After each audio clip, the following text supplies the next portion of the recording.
الحمد لله نحمده ونستعينه ونستغفره ونعوذ بالله من شرور أنفسنا ومن سيئات أعمالنا من يهده الله فلا مضل له ومن يضلل فلا هادي له وأشهد أن لا إله إلا الله وحده لا شريك له وأشهد أن محمدا عبده ورسوله أما بعد فإن خير الحديث كتاب الله وخير الهدي هدي محمد صلى الله عليه وسلم وشر الأمور محدثاتها وكل محدثة بدعة وكل بدعة ضلالة وكل ضلالة في النار. يا أيها الذين آمنوا اتقوا الله حق تقاته ولا تموتن إلا وأنتم مسلمون. يا أيها الناس اتقوا ربكم الذي خلقكم من نفس واحدة وخلق منها زوجها وبث منهما رجالا كثيرا ونساء واتقوا الله الذي تساءلون به والأرحام إن الله كان عليكم رقيبا. يا أيها الذين آمنوا اتقوا الله وقولوا قولا سديدا يصلح لكم أعمالكم ويغفر لكم ذنوبكم ومن يطع الله ورسوله فقد فاز فوزا عظيما. رب اشرح لي صدري ويسر لي أمري واحلل عقدة من لساني يفقهوا قولي واجعل لي وزيرا من أهلي. أعوذ بالله السميع العليم من الشيطان الرجيم من همزه ونفخه ونفسه. بسم الله الرحمن الرحيم.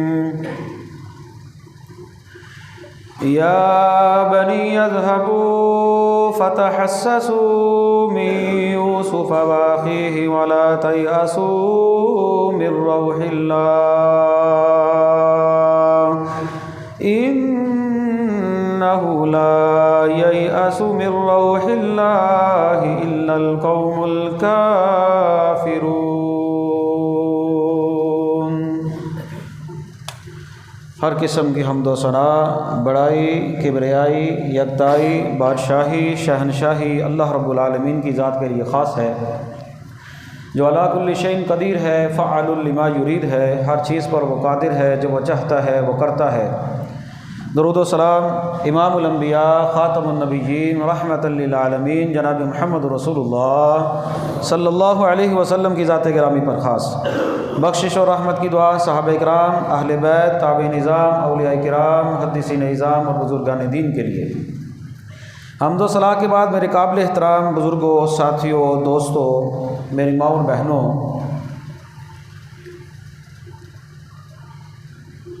ہمارے اسلام کے بنیادی عقائد میں سے ایک عقیدہ ایمان بالقدر ہے. تقدیر کے اوپر ایمان لانا ہے. تقدیر اچھی ہو، تقدیر بری ہو، اس کے اوپر ایمان لانا یہ ہمارے اسلام کے بنیادی عقائد میں سے ایک عقیدہ ہے۔ اس دنیا میں ہم نے ایک مختصر سی زندگی جو ہے وہ گزارنی ہے، اور اس مختصر سی زندگی میں اگر کوئی معاملہ ایسا پیش آ جائے تو بندہ دنیا میں اس غم کو، اس تکلیف کو لے کر اپنے اوپر اتنا ہیوی اور اتنا غالب نہ کر لے کہ وہ بندہ جو ہے وہ نفسیاتی مریض بن جائے۔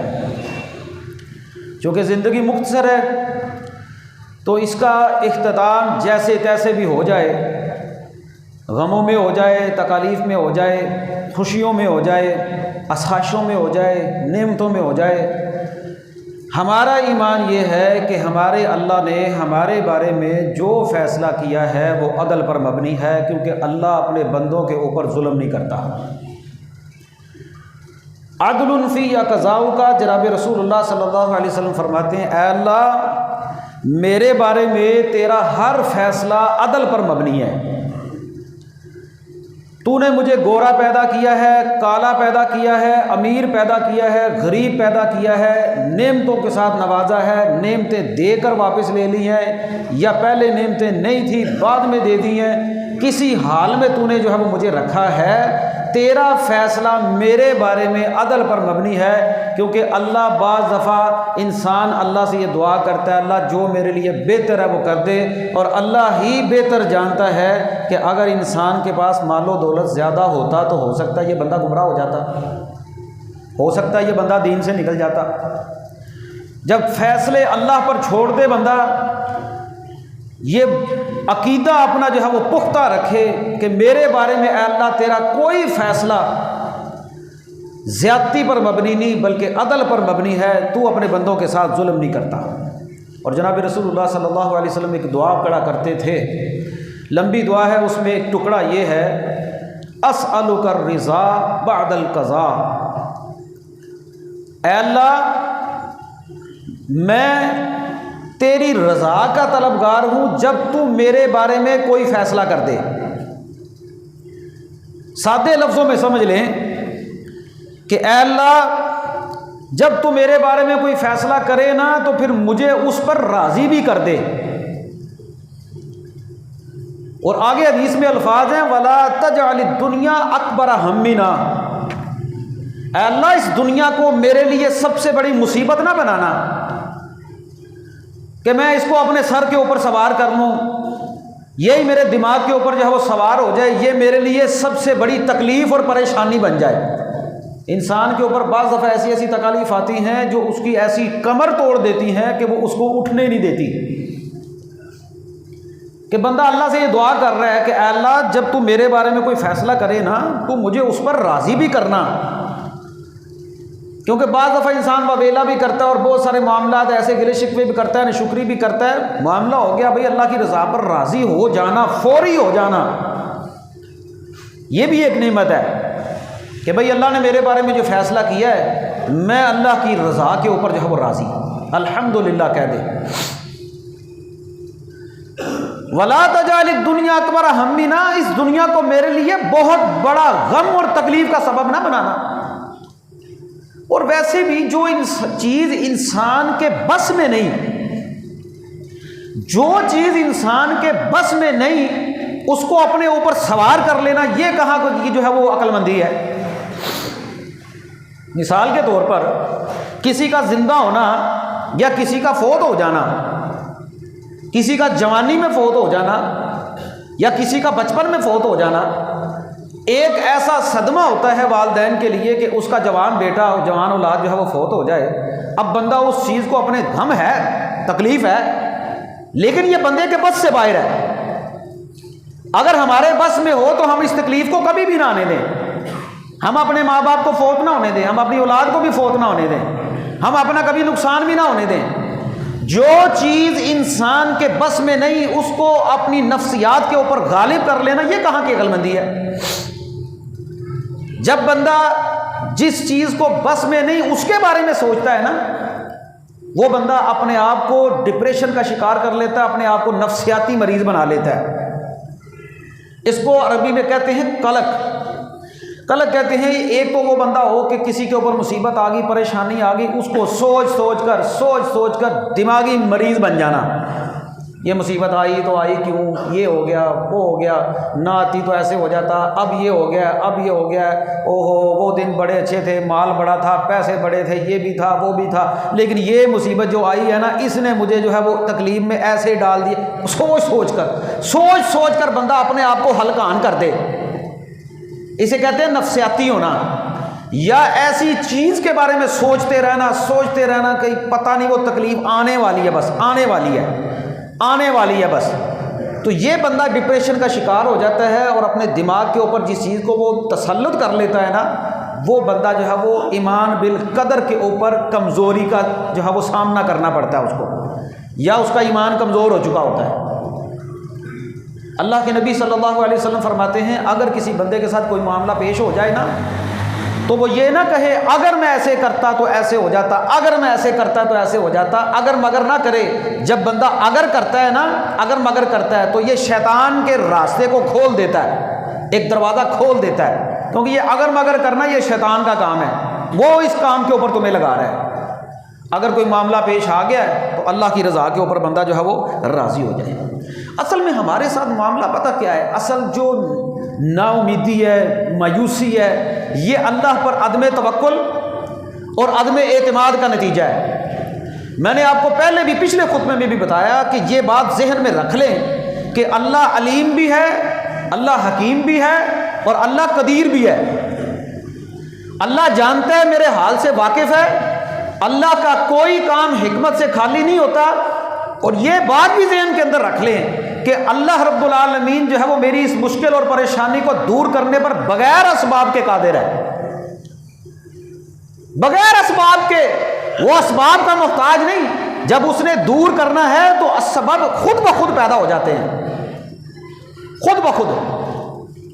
ہمارے ہاں ایک مایوسی کی بڑی وجہ یہ ہوتی ہے کہ ہم مادیت پرستی کے اندر بہت آگے نکل گئے ہیں۔ مادیت پرستی پتہ کیا ہوتی ہے؟ مال کی کثرت، پیسے کی کثرت، مال کا اکٹھا کرنا، آئے دن اس بات کے اندر فکر مند رہنا کہ مستقبل کے لیے پیسے اکٹھے کر لو، مستقبل کے لیے یہ کر لو، مستقبل میں یہ پلان کر لو، یہ میرے پاس ہونا چاہیے، اتنی مال و دولت ہونی چاہیے، اتنا بینک بیلنس ہونا چاہیے، دن رات 24 گھنٹے ایک کر دے۔ کس وجہ سے؟ کہ بھائی میری آنے والی 7 نسلیں بعد میں کھاتی پیتی رہیں۔ بھائی تجھے کس نے کہا ہے تو اتنا فکر مند ہو کہ تیرے آنے والی 7 نسلیں بھی کھائیں؟ اب اللہ نے تو ہمیں اس بات پر مجبور نہیں کیا نا کہ تم اتنے فکر مند ہو جاؤ کہ تمہاری آنے والی 7 نسلیں بھی کھاتی رہیں۔ ہاں یہ اللہ کے نبی نے فرمایا کہ اپنی اولادوں کو بھوکے ننگے نہ چھوڑ کر جاؤ، سارے اللہ کی راہ میں دے جاؤ، پیچھے اولاد جاؤ مانگتی پھرے، بس جتنا ہے اللہ کا شکر ادا کرو۔ اب ہماری جو فکر ہے نا ساری کی ساری وہ مال اکٹھا کرنے میں ہے۔ دن رات ہمیں ایک فکر لگی ہوئی ہے کہ ہم نے زیادہ سے زیادہ مال کو اکٹھا کرنا ہے، جمع کرنا ہے، بینک بیلنس بنانا ہے، یہ کر لیں وہ کر لیں وہ کر، آگے سے آگے کام، آگے سے آگے کام۔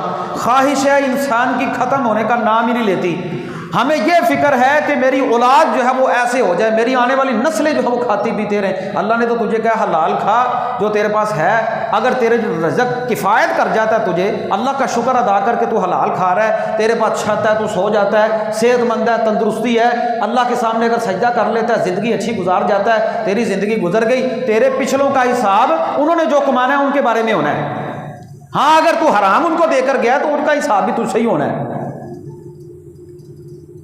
نبی پاک صلی اللہ علیہ وسلم نے ایک مرتبہ ایک چکور ڈبہ کھینچا، چکور ڈبہ بنایا، ڈبے میں آپ نے نا اس طرح ایک لائن درمیان میں کھینچی اور کھینچتے ہوئے اس ڈبے سے باہر لے گئے۔ کہا میرے صحابہ تم جانتے ہو یہ جو ڈبہ ہے نا یہ دنیا ہے، یہ ڈبہ یہ دنیا ہے، یہ یہاں سے دنیا شروع ہو رہی ہے، اس ڈبے کے اندر اندر ختم ہو جاتی ہے۔ یہ جو درمیان میں ڈبے میں لائن گئی ہے نا اور ڈبے کو کراس کر باہر نکل گئی ہے، یہ انسان کی خواہشات ہیں۔ زندگی اس کی ختم ہو جاتی ہے ڈبے پر ہی، لیکن اس کی خواہشات جو ہے وہ ڈبے کے بھی آگے ہیں۔ مطلب ہماری جو خواہشات ہیں وہ اتنی آگے ہیں کہ ہماری خواہشات میں موت نام کی، قبر نام کی کوئی چیز ہی نہیں۔ اگر ہم اپنا لائف سٹائل دیکھ لینا، اپنی دنیا گزارنے کا طریقہ دیکھ لینا، آپ یقین کریں ٹاؤنوں میں چلے جائیں نا، بڑے بڑے جن لوگوں کے پاس مال ہے نا، ہمارے تو گھروں میں جو ہے وہ پتہ نہیں کسی کے گھر میں کوئی پلستر بھی ہوتا ہے کہ نہیں ہوتا، کیڑے مکوڑے نکل رہے ہوتے ہیں۔ اگر ان لوگوں کے صرف بات دیکھ لینا، لاکھوں روپیہ صرف باز کے اوپر لگایا ہوتا ہے، 2 کمروں کے اندر تو بات بنے ہوتے ہیں۔ اب جب ان حالت کو دیکھتے ہیں، ان آسائشوں کو دیکھتے ہیں کہ ایسی آسائشیں صبح شام، اتنی آسائشیں ان نعمتوں میں، اور میں نے کہا یار اللہ کے بندو تھوڑے سے پیسے دے کر کو فرشتے کے ساتھ بھی بات کر لینی تھی، تھوڑی زندگی بھی بڑھا لینی تھی، وہ نہیں بڑھے گی۔ ایسی آسائشیں اور ایسی نعمتیں جن کے اندر بندہ اپنی موت کو بھول جائے، اپنی پلاننگ میں اپنی قبر کو شامل نہ کرے، اپنی موت کو شامل نہ کرے، وہ بندہ جو ہے وہ بھٹک جاتا ہے۔ مادیت پرستی اتنی ہے کہ اکٹھے کرتے جاؤ، دن رات ایک ہی فکر لگی ہوئی ہے کہ میرا مال بینک بیلنس زیادہ ہو جائے۔ اللہ کے نبی صلی اللہ علیہ وسلم فرماتے ہیں ابن آدم، اس کے پاس اگر سونے کی 2 وادیاں ہوں نا، 2 وادیاں، ایک گھر 2 گھر نہیں، سونے کی 2 وادیاں اس کے پاس ہوں، تو اس کی خواہش یہ ہوتی ہے کہ میرے پاس ایک اور ہو۔ اللہ اکبر، یہ انسان کی طبیعت ہے۔ ایک نہیں، 2 نہیں، 3 نہیں، گھروں کی بات نہیں ہو رہی، کمرے کی بات نہیں ہو رہی، اینٹوں کی بات نہیں ہو رہی، ہمیں تو تولے میں دیکھنے کو نہیں ملتا سونا۔ سونے کی 2 وادیاں ابن آدم کے پاس ہو نا، انسان کے پاس ہوں، تو اس کی خواہش پھر بھی پوری نہیں ہوتی، وہ کہتا ہے تیسری بھی ہو۔ اس کے پیٹ کو سوائے قبر کی مٹی کے کوئی چیز نہیں بھرے گی۔ یہ مادیت پرستی ہے، اور مادیت پرستی کی اتنی اخیر ہو گئی ہے کہ اپنے آپ کو نفسیاتی مریض بنا لیتا ہے کہ بھائی میرے پاس پیسے اتنے 2-4 لاکھ ہے، اضافی ہے، کھانا پینا بھی پورا ہے، سب کچھ ہے، لیکن وہ دماغ پر سوار کر کے بیٹھا ہے کہ میں نے اتنے پیسے اور آ جانے تھے 2-4 دنوں میں، یہ نہیں میں کما سکا، یہ نہیں میرے پاس آئے، اس کو دماغ پر سوار کر لیا۔ جو پاس ہے وہ نہیں شمار کر رہا، جو نہیں ہے اس کے بارے میں سوچ کر ہلکان ہو رہا ہے۔ یا کبھی کوئی نعمت آ گئی، تھوڑی سی کمی پیشی ہو گئی، پھر پریشان ہو گیا۔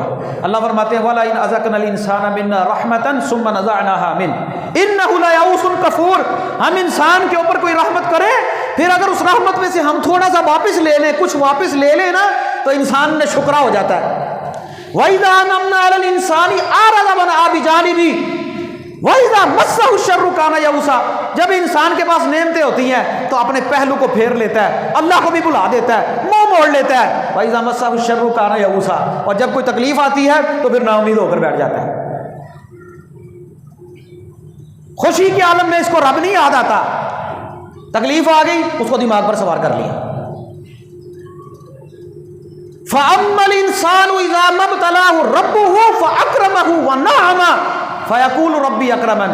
اللہ فرماتے ہیں انسان وہ ہے اگر اس کو ہم زیادہ دیں، اس کو ہم مال و دولت دیں، اس کو ہم اپنی طرف سے اکرام دیں، عزت دیں، تو کہتا ہے کیا بات ہے، فَيَقُولُ رَبِّي أَكْرَمَنِ، میرے رب نے مجھے معزز بنا دیا، عزت دے دی، میرے رب نے اتنی عنایت کر دی، میرے اوپر اتنا جو ہے وہ انعام کر دیا۔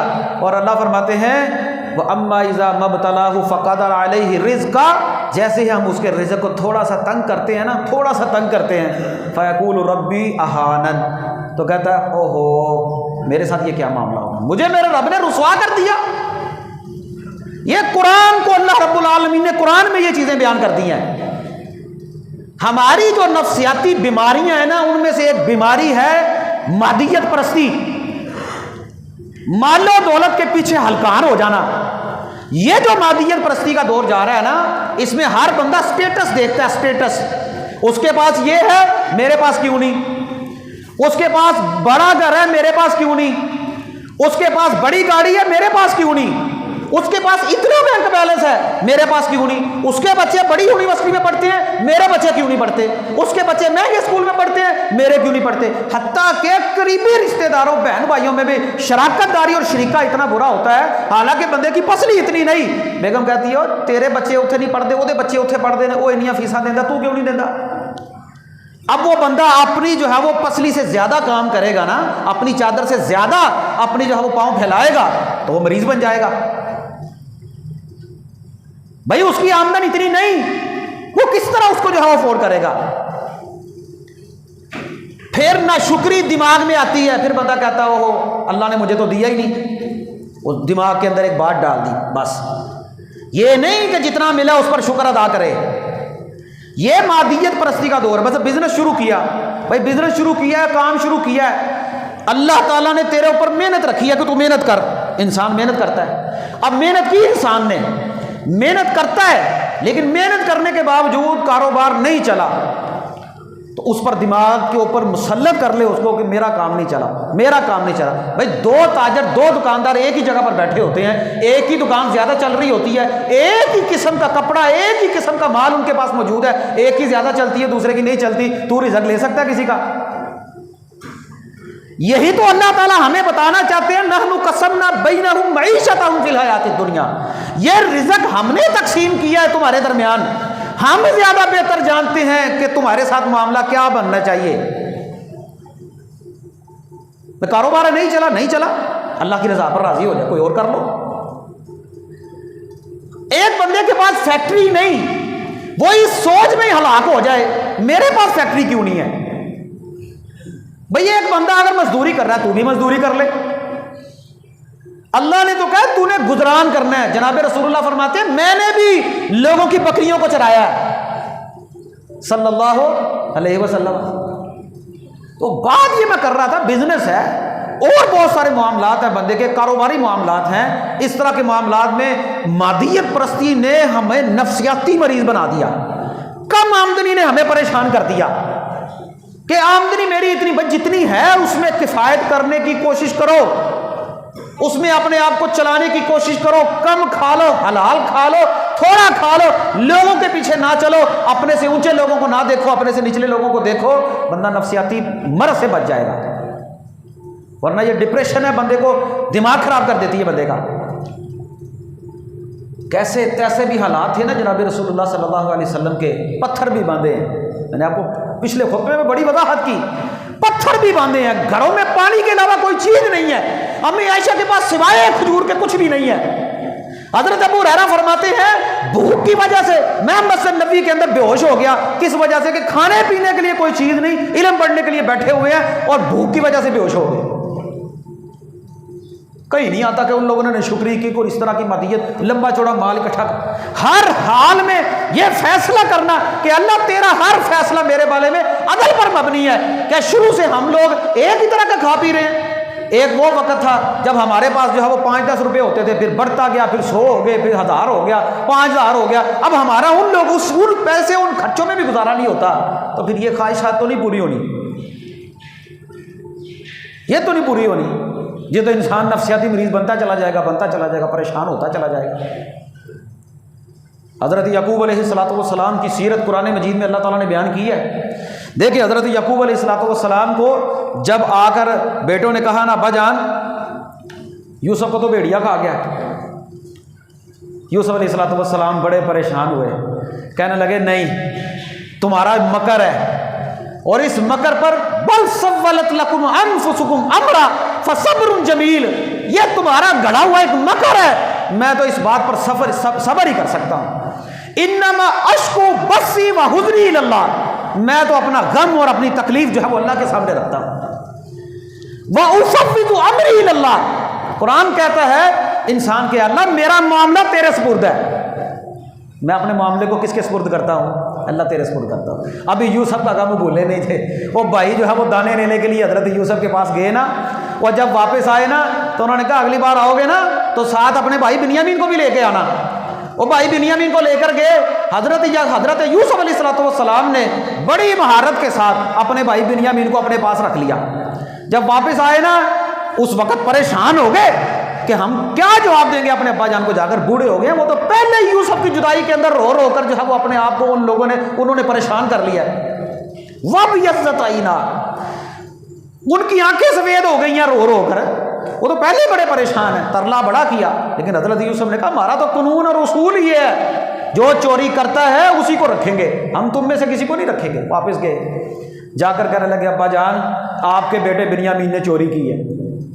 اب پہلے ہی بھائیوں نے جھوٹ بولا ہوا تھا، اب باپ کے ساتھ بیٹوں نے جھوٹ بولا ہوا تھا، اب ابا جان کیا کہنے لگے، حضرت یعقوب کیا کہنے لگے جو پہلے ہی پریشان ہے یوسف کے غم میں، کہنے لگے یا بنی اذهبوا فتحسسوا من یوسف واخیہ، اے میرے بیٹو جاؤ، قرآن مجید 13واں پارہ سورہ یوسف ہے، کہنے لگے یا بنی اذهبوا فتحسسوا من یوسف واخیہ ولا تیأسوا من روح اللہ، اے میرے بیٹو جاؤ جا کر یوسف کو اور اس کے بھائی کو تلاش کرو اور اللہ کی رحمت سے نا امید نہ ہونا۔ انہ لا ییأس من روح اللہ الا القوم الکافرون، اللہ سے تو صرف کافر ہی نا امید ہو سکتا ہے، کتنی بڑی تکلیف ہے.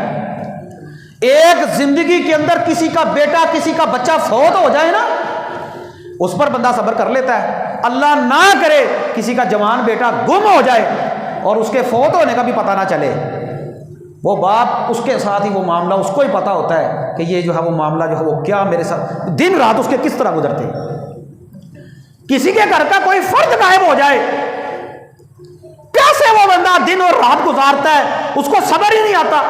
کہاں پر بچپن میں حضرت یوسف علیہ السلام غائب ہوتے ہیں، بھائیوں نے مکر کر دیا اور بھائیوں کو بھی نہیں پتا یوسف کہاں چلے گئے ہیں کہ اس کو واپس ہی لے آئے. پروگرام بنا لیا تھا. پہلے وہ غم ہے، پھر اوپر دوسرا غم، دوسرے بھائی کا غم، دوسرا بیٹا وہ بھی جیل کے اندر ہے، بادشاہ نے قید کر لیا. لیکن پھر بھی یعقوب علیہ السلام نے اللہ کے سامنے روئے ضرور، لیکن یہ نہیں کہا کہ میں اللہ کی رحمت سے نا امید ہوں. کہنے لگے جاؤ میرے بیٹو جاؤ، یوسف اور اس کے بھائی کو تلاش کرو، کوشش کرو، نا امید نہ ہونا. تو اصل مسلمان کا جو کام ہوتا ہے وہ اللہ کی رحمت سے نا امید نہیں ہوتا. جب بندہ نا امید ہو جاتا ہے، عدم اعتماد ہوتا ہے، عدم توکل ہوتا ہے، بندہ جو ہے وہ نفسیاتی مریض بن جاتا ہے. اب دیکھیں ہمارے ساتھ معاملہ کیا بنا، ہم بزنس کے معاملات میں نفسیاتی ہو جاتے ہیں. شدید غصے کا اظہار جب بندہ کرتا ہے، پریشانی کی حالت کے اندر اتنا ہو جاتا ہے کہ بعض دفعہ بندے کا دماغ، اس کی نسیں جو ہے وہ پھٹ جاتی ہیں. ایک چیز کو دماغ کے اوپر سوار کر لیا. بعض لوگ بڑے حساس ہوتے ہیں، حساس، لیکن اللہ کے نبی کیا فرماتے ہیں، یہ غصہ شیطان کی طرف سے آتا ہے. تم اعوذ باللہ من الشیطان الرجیم پڑھ لیا کرو. یہ وسوسے یہ انسان کو شیطان کی طرف سے آتے ہیں، یہ انسان کو گمراہ کرتے ہیں. وہ ایک ہی بات کے اندر وہ آپ کا توکل کمزور کر رہا ہوتا ہے، بار بار ایک ہی بات میں لگا کر رکھتا ہے، یہ کر لے، یہ کر لے، یہ کیوں ہو گیا، یہ کیوں ہو گیا، یہ کیوں ہو گیا. وہ بار بار ایک ہی بات پر لگا کر رکھتا ہے، توکل کمزور کر دیتا ہے. اب ہمارے ہاں نفسیاتی مریض بننے کی وجہ گھروں کے اندر معاملات بھی ہیں. میں مثال کے طور پر ہمارے ہاں جوائنٹ فیملی سسٹم ہے. کہیں پر جھگڑا، ایک بندہ ہے، ایک مرد ہے، وہ بیچارہ صبح سے لے کر شام تک کام کرتا ہے. وہ گھر کے اندر گیا، ماں کہتی ہے کہ تیری بیوی نے یہ کیا، باپ کہتا ہے تیری بیوی نے یہ کیا. وہ بیوی کو راضی رکھتا ہے تو ماں باپ ناراض ہو جاتے ہیں، ماں باپ کو راضی کرتا ہے تو بیوی ناراض ہو جاتی ہے. وہ اپنی بیوی کو دیکھے، اگر بیوی کو ناراض کرتا ہے تو ساس سسر اور سسرال والے بھی ناراض ہو جاتے ہیں. اور اگر گھر کے اندر کوئی بہن بھائی شادی شدہ ہیں، وہ آئیں، ان کی خدمت کے اندر کوئی کمی پیشی رہ جائے تو بہنیں الگ سے باتیں کرتی ہیں اور پریشانی الگ ہوتی ہے. کاروباری پریشانی الگ سے ہے، پیسے آمدن کم ہے، باپ بھی ناراض ہے، ماں بھی ناراض ہے، طرح طرح کے مطالبات ہیں. وہ بندہ ایسا نفسیاتی مریض بن جاتا ہے، وہ کہتا ہے یار میں کدھر جاؤں، میں کدھر جاؤں. پیارے بھائیوں، ہم جس معاشرے میں زندگی گزار رہے ہیں نا یار، ہماری تو زندگی اب دنیا سجن المومن ہے.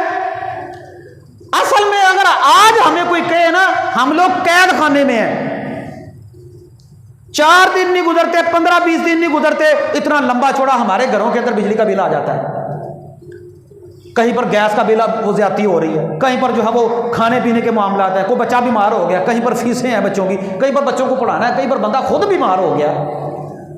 کو بندہ اگر اپنا بجٹ بھی بنانے کی کوشش کرے تو وہ بجٹ بندہ بھی اسے نظر نہیں آتا. ان حالات میں اگر بے دین بیوی ٹکر جائے، بے دین اولاد ٹکر جائے، بے دین ماں باپ ٹکر جائے، بے دین بہن بھائی ٹکر جائے، کسی کی خدمت کے اندر کوئی کمی بیشی ہو جائے، وہ تو آپ کو نفسیاتی مریض بنا دیں گے. ان حالات میں کرنے والا کام یہ ہوتا ہے کہ بندہ ایک تو اللہ کا شکر ادا کرے، دوسرا اپنی چادر کے مطابق پاؤں پھیلائے، لوگوں کو راضی کرنے کے چکر میں نہ رہے، جتنا ہو سکتا ہے اتنا کرے. اللہ نیتوں کو جانتا ہے، اللہ نیتوں کو جانتا ہے. میں پھر پچھلے خطبے میں نے کہا تھا، میں اپنی بہنوں سے یہ ریکویسٹ کروں گا، یہ گزارش کرنا چاہتا ہوں، آج آپ کے سامنے حالات ہیں، لوگ اپنے گھروں میں اپنے آپ کو پھانسی کے پھندے پر لٹکا رہے ہیں، اپنے بچوں کو بھی زہر دے دے کر مار رہے ہیں، حالانکہ یہ کوئی اچھا عمل نہیں. لیکن اس بات پر مجبور کس نے کیا؟ تھوڑا کھا لے، حلال کھا لے، اللہ کا شکر ادا کرے، نہ خود مریض بنے، نہ اپنے گھروں کو، اپنے خاندوں کو جو ہے وہ مریض بنائے، اپنے بچوں کو مریض بنائے. ایک ہی بات میں لگے ہوئے ہیں، پیسے اکٹھے کر لو، پیسے اکٹھے کر لو. اچھا اللہ جانتا ہے ہمارے تو چھوٹے چھوٹے بچے نفسیاتی مریض بن گئے ہیں. ان کو اسکولوں میں داخل کرواتے ہیں، پہلے ہی ان کے پاس انگلش میڈیم، اردو میڈیم ختم ہو گیا، اتنے لمبے چوڑے چوڑے ان کے بیگ ہیں، بچوں کی کمریں ایسے جھک گئی ہیں. صبح شام ہم ان کے اوپر محنت کرنے پر لگے ہوئے ہیں. بھائی محنت کون کہتا ہے نہ کرو، پڑھاؤ. دنیا ہے نا, ہم نے دنیا پڑھائی بچوں کو, بچے صبح پڑھ کر آتے ہیں 8-10 گھنٹے پڑھا, کھانے کا ٹائم نہیں ملا پھر ٹیوشن چلو, ٹیوشن سے آئے پھر وہ قرآن مجید پڑھنا ہوتا, تھوڑا بہت ان کو آرام کرنے کا ٹائم ہی نہیں ملتا.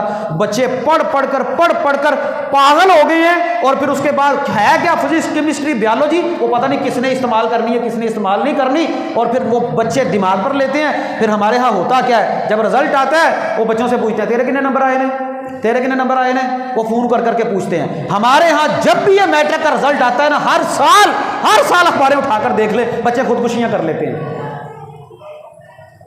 کس بات پر, تیرے نمبر 5 کم کیوں آگے, اس کے 10 کیوں آگے. وہ بچہ اس بات پر ہی اپنے آپ کو ہلاک کر لیتا ہے کہ میرے باپ کہہ رہے تیرے نمبر تھوڑے کیوں آئے ہیں.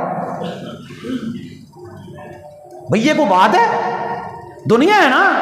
دنیا داری میں کسی بندے نے جو کام تھوڑا ہنر ہے, کچھ ہنر زیادہ سیکھ لیا, کسی نے کم سیکھ لیا.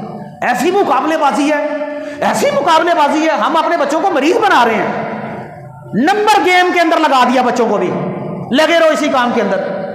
اچھا یہ جو بچے ہیں, یہ جن بچوں نے پورے نمبر لیے, یہ کرونا کے دنوں میں آپ نے دیکھا نہیں, میٹرک میں بچوں نے 1100 میں سے 1100 نمبر لیے, بلکہ پختونخوا میں تو یہ خبر آئی تھی 11 میں سے 1120 نمبر لیے, یہ کرونا کے دنوں میں. اچھا یہ بچے جو اتنے نمبر لیتے ہیں, یہ سارے افسر لگ گئے ہیں.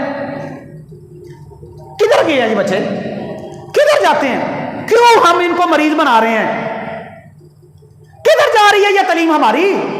آپ کو نہیں پتا آپ کے ملک کی حالات کا, کہ غریب کا بچہ جو ہے وہ اتنی جلدی آگے نہیں جاتا. یہاں پر سفارش سسٹم ہے, یہاں پر رشوت سسٹم ہے.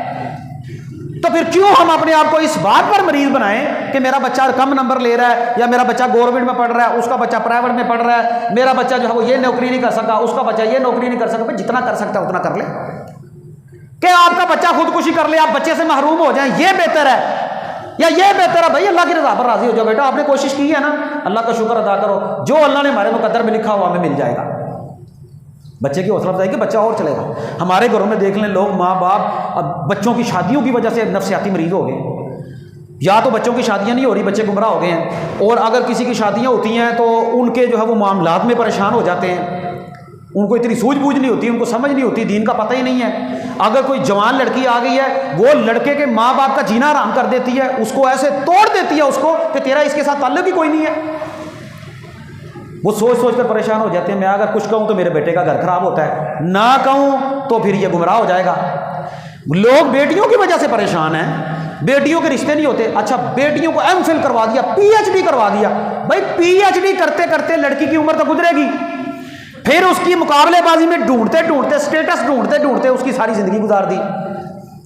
پھر جب اسٹیٹس نہیں ملتا پھر وہ کچھ بھی ہوتا ہے. اور پھر ان گھروں میں جہاں پر اسٹیٹس کے چکر ہوتے ہیں نا, وہاں پر ہوتا کیا ہے, پہلے تو پریشان ہو جاتے ہیں والدین. اور تہاڈا کی خیال ہے, آپ بھی اسی معاشرے میں رہتے ہیں, یہ رشتے کرنا, رشتے ڈھونڈنا, کسی کو گھر پر کھانا کھلانا ایک حل نہیں والا ہے. یہاں پر ہوتا کیا ہے, لڑکے والے رشتہ دیکھنے آتے ہیں نا لڑکی کا, وہ آدھے سب تو پہلے تو سانو مٹن نہ روٹی کھواؤ, ٹھیک ٹھاک روٹی کھاؤ, 15-20 ہزار روپیہ لاؤ. تو پھر جاندے ہیں انہوں کا دل کرے گا, کہیں گے ٹھیک ہے, نہیں دل کرے گا تو جا کہیں گے نک وڈا سی. مریض بن گیا بتا, یار بیٹی کا رشتہ نہیں ہو رہا, بیٹی کا رشتہ نہیں ہو رہا. کوئی کہتا جادو ہو گیا, کوئی کہتا کچھ ہو گیا. بھائی ہم نے ان کو خود اس کام پر لگایا, جب عمر تھی تب ہم نے کیا نہیں. پھر آپ کو کون کہتا برادریزم میں لگو, کون کہتا اسٹیٹس میں لگو, بربادی ہو گئی. اور کچھ غریب لوگ تو صرف اس وجہ سے پریشان رہتے ہیں کہ جب ہماری بیٹی جوان ہو گئی ہے, اب ہم نے اس کا نکاح کرنا کیسے ہے, اس کی شادی کیسے کریں گے. یہ جڑی 500 بندے دی برات آئے گی, یہ جڑے بھابی آن گے روٹی کھان, وہ انہوں نے روٹی کتوں کھوانی ہے. وہ جو 500 بندہ برات لے کر آئے گا, ان کو روٹی کیسے کھلائیں گے, اس بیٹی کا 20 لاکھ کا جہیز کیسے بنائیں گے. والدین بیچارے سوچ کر بوڑھے ہو گئے ہیں. یہ بھی دماغ کے اوپر ہیوی ہو گئی ہیں چیزیں, غالب آ گیا. اب یہ چیزیں ہیں, یہ کچھ معاشرے نے ہمیں برباد کر دیا, کچھ ہمارا عدم توکل ہے, ہمارا اللہ پر توکل نہیں. ہم ایسی ڈپریشن کا شکار ہو گئے, ہم نے اللہ کے ساتھ جب سے تعلق چھوڑا نا, ایک تو چیز چھن گئی, پریشان ہو گئے. ایک دنیاوی معاملات میں ایسے پریشان ہو گئے, کاروباری معاملات میں پریشان ہو گئے, گھریلو معاملات میں پریشان ہو گئے, جوائنٹ فیملی سسٹم میں کوئی پریشان ہو گیا, بھائی ناراض ہوتا ہے, بہن ناراض ہو جاتی ہے, ماں باپ ناراض ہو جاتے ہیں, آمدن کم ہے, خرچے زیادہ ہیں, پریشانی ہے. ہر دوسرا بندہ آپ کو ڈپریشن کا شکار نظر آتا ہے. سائیکو ہو گئے ہیں سارے بندے. نبی پاک صلی اللہ علیہ وسلم کا بیٹا فوت ہوا نا ابراہیم، تو آپ نے فرمایا تھا ان العین تدمع والقلب یحزن، آنکھ آنسو بہا رہی ہے، دل بڑا غمگین ہے، ولا نقول الا ما یرضی ربنا، لیکن زبان سے وہی کہنا ہے اللہ ناراض نہ ہو، زبان سے وہی کہنا اللہ ناراض نہ ہو۔ پیارے بھائیو، یہ تو ہمارے مسائل ہو گئے نا نفسیاتی، ان مسائل کو دور کرنے کا طریقہ کیا ہے؟ مختصر آپ کو میں وہ بھی بتا دوں۔ ان کو دور کرنے کا بہترین طریقہ یہ ہے کہ ہم اپنے اللہ کی طرف جو ہے وہ رجوع کریں، ہم اپنے اللہ کی طرف رجوع کریں۔ ایک بندہ پہلے ہی نفسیاتی مریض بن چاہے بیمار ہے، ایک بندہ بیمار ہے نا، وہ پوچھو نا، وہ سگریٹاں دی ڈبی مکائی جاتا، پی جاتا سگریٹ پی جاتا، تینوں کی ہویا؟ یار مینوں میرے منڈے نے بڑا تنگ کیتا، میں بڑا پریشان ہاں گھر جو، وہ سگریٹ پی جاندے۔ بھائی ایک تو کام غلط ہو گیا ہے، تو غلط کے اوپر غلط کام کر کے اپنے آپ کو سکون دینا چاہتا ہے۔ وہ جو ہے وہ گانے دیکھنے میں لگ جاتا ہے، گانے سننے میں لگ جاتا ہے، فلمیں دیکھنے میں لگ جاتا ہے، سینما میں چلا جاتا ہے، تھیٹر میں چلا جاتا ہے، ہنسی مذاق والے ڈرامے دیکھ کر اپنے آپ کو سکون دینے کی کوشش کرتا ہے، سکون نہیں ملے گا۔ اولاد نافرمان ہے تو اللہ سے دعا کر، تو فلمیں دیکھ کر ڈرامے دیکھ کر اپنے آپ کو سکون دلانا چاہتا ہے۔ ایسی بے دینی اور بے حسی، ایسے بے غیرت قسم کے حکمران ہمارے اوپر مسلط ہو گئے ہیں۔ آپ گجرانوالہ کی حکومت میں دیکھ لیں، جائیں دیکھیں جا کر 4 نومبر کا اشتہار لگا ہوا ہے، یہ یہاں پر جناح اسٹیڈیم کا، جناح اسٹیڈیم میں 4 نومبر کو گلوکار آئیں گے، موسیقی کا تڑکا لگے گا، کنجر ناچیں گے، کنجریاں ناچیں گی، وہ دعوت دے رہے ہیں آؤ یہاں پر آ کر گجرانوالہ کے شیر دل جوانوں، زندہ دل لوگوں، آؤ یہاں پر آ کر بغیر طور کنجروں کی طرح تمہارے مسلمان بھائیوں کے اوپر بم گرائے جا رہے ہیں، ہم یہاں پر ناچ کر دکھائیں گے، اور ایسا ناچیں گے دنیا کو پتا چلے کہ ہمارے جیسا بڑا بغیرت کوئی نہیں ہے۔ ہم ان چیزوں میں سکون ڈھونڈتے ہیں، مسلمانوں پر بم گرائے جا رہے ہیں، یہ موسیقی کے پروگرام کروا رہے ہیں۔ شرم نام کی چیز نہیں ہے، شرم نام کی، ان درباری ملاؤں نے ان لوگوں کا بیڑا غرق کر کے رکھ دیا، جو جنت کے ٹکٹ دیتے پھرتے ہیں ان لوگوں کو۔ ان کی غیرت نہیں جگاتے کہ تم لوگ کر کیا رہے ہو؟ اللہ کی طرف آؤ، اللہ کی طرف رجوع کرو، اللہ کے سامنے سجدہ کرو، اپنا زیادہ وقت مسجد میں گزارو، اللہ سے معافیاں مانگو۔ کوئی معاملہ پیش آ گیا، یہ نفسیاتی مریض دور کرنے کا، نفسیاتی بیماریاں دور کرنے کا طریقہ ہے، نہ کہ بندہ اور گناہ کے کام میں چلا جائے۔ تانگ ہو گیا تو فلم دیکھنی شروع کر دی، پریشان ہو گیا تو گانے سننے شروع کر دیے، عجیب منطق ہے۔ مسلمان کا یہ شیوا نہیں ہے۔ مسلمان پر جب تکلیف آتی ہے، جب پریشانی آتی ہے، اللہ کے نبی فرماتے ہیں جب آپ پریشان ہوتے آپ حضرت بلال سے کہتے قم یا بلال فاذن ارحنا بہا، اے بلال اٹھو اذان دو ہمیں سکون پہنچاؤ۔ اللہ اکبر، مسجد میں آؤ۔ نبی پاک صلی اللہ علیہ وسلم کے صحابی ہیں حضرت ابو امامہ باہلی رضی اللہ تعالیٰ عنہ، صحابی رسول ہے۔ نبی پاک صلی اللہ علیہ وسلم ایک بار نماز پڑھ کے سارے صحابہ چلے گئے، یہ نماز کے علاوہ اکیلے مسجد میں بیٹھے تھے۔ ہائے کاش ہمارے نوجوانوں کا بھی مسجد کے ساتھ ایسا تعلق ہو جائے، ان کو مسجد کے ساتھ محبت ہو جائے۔ نماز کا وقت نہیں، آپ آئے مسجد میں داخل ہوئے، آپ نے فرمایا ابو ماما نماز کا تو وقت نہیں، آپ مسجد میں کیا کر رہے ہیں؟ نماز کا تو وقت نہیں، آپ مسجد میں کیا کر رہے ہیں؟ حضرت ابو ماما کہنے لگے یا رسول اللہ قرضہ بڑا ہے، پریشانی بڑی ہے، غم بڑے ہیں، میں اس وجہ سے یہاں پر مسجد میں بیٹھا ہوں۔ اللہ اکبر اللہ، ہمیں بھی پریشانی ہے نا، ہم روتے ہیں، قرض بڑا ہے، بجلی کا بل بڑا ہے، وہ گیس کا بل بھی بڑا، حکمران بڑے ظالم ہے۔ حکمران ظالم ہے نا، تو ظالم نہیں نا، تو ظالم نہیں، اور تو اتنا ظالم ہے تو اپنے پیدا کرنے والے کے سامنے سجدہ نہیں کرتا۔ تو نے اپنی جان پر اتنا ظلم کیا ہے کہ تو اپنے پیدا کرنے والے کو نہیں پہچانتا۔ کتا بھی اپنے مالک کو پہچانتا ہے، اور تو اشرف المخلوقات ہو کر بھی اپنے اللہ کو نہیں پہچانتا۔ کتے کو بھی 4 دن کھانا کھلاؤ نا، وہ بھی اپنے مالک کے پیچھے پیچھے چلتا ہے، تو ساری زندگی اللہ کا کھاتا ہے اور اللہ کو سجدہ نہیں کرتا۔ کہنے لگے اللہ یا رسول اللہ پریشان ہوں، مسجد میں آ گیا ہوں۔ نبی پاک صلی اللہ علیہ وسلم کہنے لگے ابو ماما میں تجھے دعا بتاتا ہوں، یہ دعا پڑھا کرو، ہمارے بھی بڑے قرض ہیں، ہماری بھی بڑی پریشانی ہے۔ آپ نے فرمایا اللہم انی اعوذ بک من الہم والحزن، اے اللہ میں تیری پناہ مانگتا ہوں غم سے، تکلیف سے، پریشانی سے، والعجز والکسل والجبن والبخل وزلاء الدین وغلبۃ الرجال۔ تفصیل کا وقت نہیں، نبی پاک نے دعا بتائی، حضرت ابو امامہ رضی اللہ تعالیٰ عنہ یہ پڑھنا شروع کر دیا کہ جب نماز کا وقت بھی نہیں، اس کے علاوہ بھی آ کر مسجد میں اللہ کے سامنے گڑ گڑانا، اور ڈپریشن کا شکار ہم لوگ جو ہو چکے ہیں نا، اس کے لیے آپ کو چند ایک دعائیں بتاتا ہوں، انشاءاللہ یہ پڑھیں فائدہ ہوگا۔ مختصر سی دعائیں ہیں۔ ایک، ہر وقت لا حول ولا قوت الا باللہ پڑھا کریں، لا حول ولا قوت الا باللہ۔ دوسری دعا، اللہ اللہ ربی لا اشرک بہ شیئا، اللہ اللہ ربی لا اشرک بہ شیئا۔ نبی پاک نے اپنے اہل بیت کو اکٹھا کر کے نا یہ دعا سکھائی تھی اپنے گھر والوں کو کہ تمہارے اوپر کوئی پریشانی آئے، کوئی تکلیف آئے تو یہ پڑھا کرو، اللہ اللہ ربی لا اشرک بہ شیئا۔ پھر آپ جب بھی غمگین ہوتے، پریشان ہوتے تو آپ کہتے یا حی یا قیوم برحمتک استغیث، اے حی اے قیوم میں تیری رحمت کے ساتھ اسے مددگار ہوں۔ آج ہم لوگ سمجھتے ہیں کہ ہم وسائل کو اور اسباب کو اختیار کر کے نا ہم ان چیزوں سے باہر نکل آئیں گے، اور یقین کریں خودکشی مسئلے کا حل نہیں ہوتا، خودکشی مسئلے کا حل نہیں، بے دی ہو جانا مسئلے کا حل نہیں۔ اللہ کی رضا پر راضی ہوتے ہوئے، اللہ کا شکر ادا کرتے ہوئے اللہ سے رجوع کرنا کہ اللہ مجھے اس مرض سے، اس تکلیف سے، اس پریشانی سے جو ہے وہ نکال۔ سلف کے اندر تو یہ تھا، ان کا بچہ بھی نافرمان ہوتا نا تو اپنے گناہوں کی اللہ سے معافی مانگتے، کہتے میرے گناہوں کی وجہ سے شاید میرا بچہ نافرمان ہو گیا تے ہن پہ ہو گیا آندا میری اولاد نافرمان ہے، تو اللہ کے سامنے جھکتا نہیں۔ اور نافرمانی کی وجہ ایک یہ بھی ہوتی ہے، اپنی اولاد کو اگر آپ نے لقمہ حرام کھلایا نا تو پھر آپ کی اولاد آپ کی فرما بردار نہیں ہو سکتی۔ یہ پلے باندھ لے بات، جنہوں نے منڈے گالاں کٹتے ہیں نا وہ چیک کرو اپنی کمائی، اسی حرام تے نہیں کھوایا انہوں، پیسے کٹھے کری جاؤ، سود تے کھائی جاؤ، سود کٹھا کری جاؤ، کھا لو، یہ سامنے آندا پھر مولویاں دا دم بھی نہیں چلتا۔ تو یہ آج کے اس خطبے کا زیادہ تفصیل کا وقت نہیں ہوتا، مختصر وقت میں تھوڑی سی باتیں میں نے آپ کے سامنے کی ہیں کہ ہمیں گھر کی پریشانی ہے، ہمیں باہر کی پریشانی ہے، ہمیں تعلیم کی پریشانی ہے، بزنس کی پریشانی ہے، کاروبار کی پریشانی ہے، بچوں کی پریشانی ہے، بچوں کے رشتوں کی پریشانی ہے، معاملات کی پریشانی ہے، کسی کا گھر نہیں ہے، کسی کے ساتھ 100 معاملات ہمارے ساتھ، اتنی کم آمدنی ہے، خرچے زیادہ ہیں، پریشانی زیادہ ہے۔ اللہ کی رضا پر راضی رہتے ہوئے نا اپنی چادر کے مطابق جو ہے وہ اپنے پاؤں پھیلائے، اللہ کا شکر ادا کرے، اللہ سے مدد مانگے، اللہ رزق کو کشادہ کرنے پر بھی قادر ہے، اور اللہ اتنے رزق میں برکت دینے پر بھی قادر ہے۔ اپنے خرچے کم کر دیں، اخراجات کم کر دیں، کوشش کر کے دیکھیں کہ کہاں پر خرابی ہو رہی ہے، کہاں پر معاملہ خراب ہو رہا ہے، میں اللہ سے دور تو نہیں ہو گیا۔ اگر یہ رو دھو کر زندگی گزر گئی، آگے بھی رونا پڑا تو کیا کریں گے؟ اگر بندہ اس کے ساتھ ساتھ رو دھو کر اللہ کو راضی کر کے چلا جائے تو چلو دنیا تو گزر ہی جائے گی، انشاءاللہ آخرت تو بہتر ہو جائے گی نا۔